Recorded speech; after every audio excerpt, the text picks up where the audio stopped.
नमस्कार दोस्तों, मैं हूं सुधीर कुमार, माँ डेयरी फार्म्स बाराबंकी उत्तर प्रदेश से। दोस्तों इस आज के वीडियो में इस सेशन में हम लोग जो आपके सवाल जवाब आपके साथ होते हैं, आपके जो सवाल होते हैं मैं उसके जवाब देने की कोशिश करता हूं। उसी प्रक्रिया को मैं आगे कंटिन्यू करते हुए आपके जो कुछ सवाल मेरे पास हैं उसमें कुछ सवालों का मैं जवाब देने की कोशिश करूँगा आज। तो देखते हैं दोस्तों। महेश माली जी हैं, पूछ रहे हैं सर अगर गाय पंजाब से लें तो कौन सी लें, कितने ब्यात वाली लें और कितने दिन रहे ब्याने में, बाकी वो प्लीज़ रिप्लाई करें।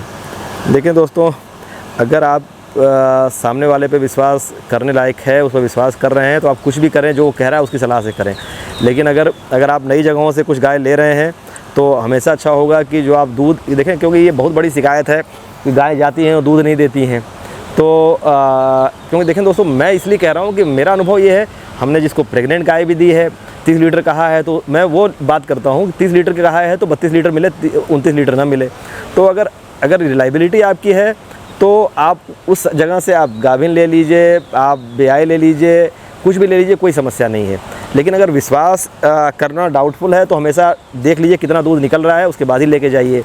और दूसरा मसला ये है कि आप ये पूछ रहे हैं कि गाभिन लें अगर तो कितना दिन बचा रहे। देखिए क्या होता है कि ज़्यादा दिन बचा रहेगा तो फिर आपको सामने वाले के विश्वास पर ही लेना पड़ेगा, क्योंकि थन वन कुछ तैयार नहीं होते हैं आपके। तो सब कुछ सामने वाला अगर विश्वास करने लायक है तो उस पर विश्वास कीजिए। तो आप 1 महीने पहले ले जाइए, 2 महीने पहले ले जाइए, कोई बात नहीं। और अगर मार्केट से खरीद रहे हैं तब तो आपको निश्चित तैयार वाली गाय चाहिए जो हफ्ते 10 दिन में बच्चा देगी, जिसका थन बता रहा हो कि मैं कितना लीटर दूध दे पाऊँगी। तो यही सब मसला है दोस्तों। जय पटेल जी हैं, पूछ रहे हैं सर मशीन से मिल्किंग के बाद थनों में 30-40 ग्राम दूध बचता है, उसे हाथ से निकालना होता है, क्या ना निकालें तो उसमें मैस्टाइटिस होता है? नहीं होता जय पटेल जी, इसमें आगे भी कुछ कह रहे हैं। नहीं, ठीक है, बात उतनी उनकी मेन उतनी है, ब्रैकेट में कुछ लिखा है वो बात वही है मेन उनकी। तो देखें जय पटेल जी और अन्य मित्रों जिनको थोड़ा बहुत ये इस पर सवाल है कि नॉर्मल सी बात है, हो सकता है मशीन से धोने के बाद भी 30-40 ग्राम दूध थन में रह जाए, कोई असर नहीं पड़ता। हम लोग कभी मिल्किंग के बाद थन को हाथ नहीं लगाते। और देखिए मेरे पास कोई बहुत ज़्यादा गाय नहीं है, 60 गाय मान लीजिए मिल्किंग के लिए होती हैं। 140-150 पशुओं में से 65 के आसपास होंगी, 10-12 तो गिरी हो गई, 55 गाय मान लीजिए मिल्किंग के समय है। हम तो एक बार कोशिश कर सकते हैं कि ठीक है सबके बाद मिल्किंग के बाद भी 40-40 ग्राम दूध निकालो। 1000-2-2 हज़ार इंटरनेशनल फिगर देखिए, 1000-2-2 हज़ार गायों के फार्म में मिल्किंग के बाद दोस्तों क्या वो हाथ से दूध निकालेंगे? और अगर दूध निकालेंगे तो थनैला हो जाएगा, थनैला हो जाएगा तो फार्म चलेगा कैसे?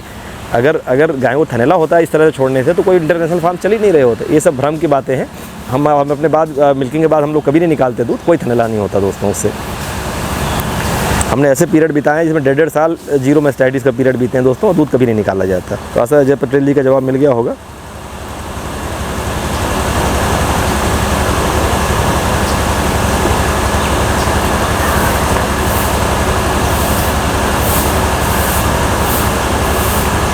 जय पटेल जी एक और मज़ेदार बात पूछ रहे हैं, सर जी मैंने एरिया में 2-3 फार्मरों से फीड बनाने का एक्सपीरियंस पूछा तो उन्होंने ऐसा बताया कि घर पर फीड बनाने में अनाज कच्चा होता है तो पचने में भी दिक्कत होता है और गाय ज़्यादा मोटी भी हो जाती है, इसलिए कंपनी का फीड रोस्टेड होता है, वो सही रहता है। तो क्या सही है?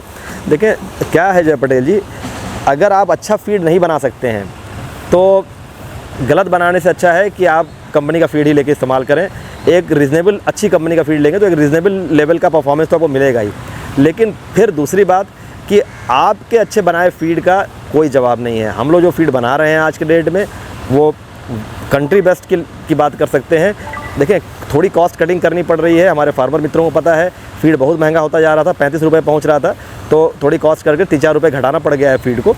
आप चाहें तो अपने से जो फीड बनाएंगे तो आप कुछ भी बना सकते हैं और उससे कुछ नहीं होता है कि वो नहीं पचता है। गायों को एडजस्ट करने में हफ्ता 10 दिन लग सकता है। नॉन स्टीम्ड फीड को पचाने के लिए गाय के रूमेन के एडजस्टमेंट में 8-10 दिन समय लग सकता है, लेकिन ऐसा कभी नहीं होता कि वो आपके पास चलती रहेगी। ऐसा होता तो हमारे पास गाय 45-45 लीटर दूध नहीं देती दोस्तों। पहले ब्यात की बच्चियाँ हैं 38-38 लीटर दूध पहुँची थी जाड़े में। तो ऐसा कुछ नहीं है, आपका अगर फीड अच्छा होगा तो नतीजा देगा, कोई गाय मोटी नहीं हो जाएगी। और दूध देगी तो मोटी क्या हो जाएगी, उसको पतला ना हो, आपको ये प्रयास करना है, मोटा को तो छोड़ ही दीजिए जय पटेल जी। एक नितिन अदाक जी हैं, वो माफ़ कीजिएगा नितिन जी, हो सकता है आपकी टाइटल मैं समझ रहा हूँ अदाक है या अदक लिखते हैं आप, कहते हैं इसको। नितिन जी पूछ रहे हैं फर्स्ट टाइम हीफर के कितने हीट हम लोग मिस कर सकते हैं? इसका कोई फिक्स वो नहीं है नितिन जी। स्टैंडर्ड ये कहा जाता है कि ABS कंपनी भी अपने उसमें जिक्र करती है लिटरेचर में कि हम लोग अपने हीफर की 2 हीट मिस करके तीसरे हीट पे AI कर सकते हैं, लेकिन इसका कोई फिक्स रूल नहीं है। देखिए कई बार ऐसा होता है कि किसी हीफर का हम इंतज़ार कर रहे होते हैं कि हीट में नहीं आ रही, लेट हो रहा, 14वां महीना 13वां महीना आ गया, हीट में नहीं आ रही है, तो उस केस में अगर वो हीट में आती है, एक हीट आपने छोड़ी, दूसरी हीट में AI कर सकते हैं। बहुत लेट हो रहा है, पहली हीट अच्छी आ गई, अगर माने आप 14वां महीना हो गया, हीट नहीं दिखी, हो सकता है आई हो, आप मिस कर गए हो, हल्की हीट रही हो, हम पता ना चला हो, तो 14वां महीना हो गया है, आगे गर्मी दिखाई दे रही हो, तो अच्छी हीट हो, AI करके ख़त्म करा जाए।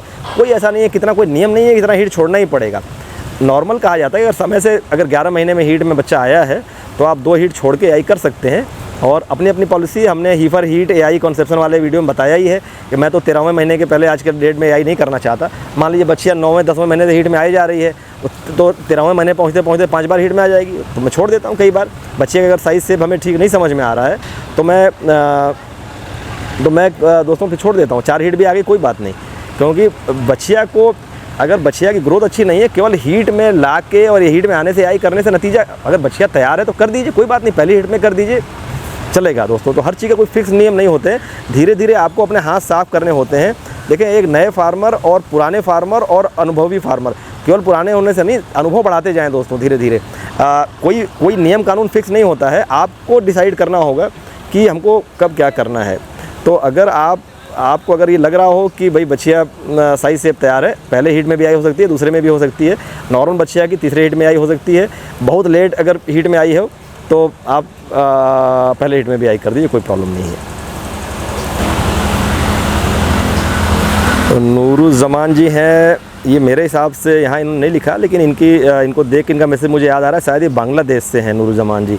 ये पूछते हैं, sir many people say that you have to pay 500 gram of concentrate for every litre of milk, which is the best way to count dry matter और give 500 gram of concentrate per litre of milk.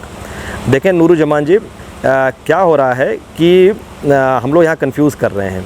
आप जब dry matter video वाले video को फिर देखिएगा, part 2 को भी देखिएगा ध्यान से, मैंने उसमें जिक्र किया है, ड्राई मैटर पार्ट 2 भी देखिएगा। देखिए क्या हो रहा है, हम लोग कंफ्यूज ना करें। ड्राई मैटर तो टोटल आपको कितना ड्राई मैटर देना है, उस ड्राई मैटर में आपका फीड भी शामिल है, आपका हरा चारा भी शामिल है, भूसा भी शामिल है, हो सकता है साइलेज भी शामिल हो, सब शामिल है। उस टोटल ड्राई मैटर में कितना कितना किससे देना है। जब हम लोग जो आप बात पूछ रहे हैं, उस ड्राई मैटर में टोटल ड्राई मैटर जो आप देना चाहते हैं उसमें फीड कितना होना चाहिए, ये वो सवाल है। हमने आप ड्राई मैटर पार्ट 2 देखिएगा, उसमें हमने जिक्र किया है कि जो आपका सवाल है कि आप 1 लीटर पे कितना आपको फीड देना चाहिए, वो फीड की गुणवत्ता पर निर्भर करता है। बहुत अच्छा फीड होगा तो 350-400 ग्राम फीड में 1 लीटर मिल्क के साथ चल जाएगा। हल्का फीड होगा तो आपको आधा किलो देना पड़ेगा दोस्तों। तो ये वो है, लेकिन ये ड्राई मैटर के साथ उसका कोई विरोधाभास नहीं है, कॉन्ट्राडिक्शन नहीं है नूरुज़्ज़मान जी। ये जो है, ये आप ड्राई मैटर निकाल लीजिए, उस ड्राई मैटर में कितना भाग आपको फीड से देना, कॉन्सेंट्रेट फीड से देना है, वो कहानी है। आप इसका पार्ट 2 देखिए, आपको समझ में आएंगी चीज़ें। तो दोस्तों, आज के इस क्वेश्चन आंसर सेशन को हम लोग यहीं विराम देते हैं, और जैसा आप जानते हैं एंड में हम लोग छोटा सा देख लेते हैं। भैंसों के अंदर लाने का वीडियो है, वही सुखबीर ढांडा जी द्वारा दी गई अच्छी भैंस जो है वो मेरे पास है, और दूसरी बार ये फर्स्ट स्टेशन की भैंस है। तो फिर मिलते हैं दोस्तों अगले वीडियो में, तब तक के लिए नमस्कार।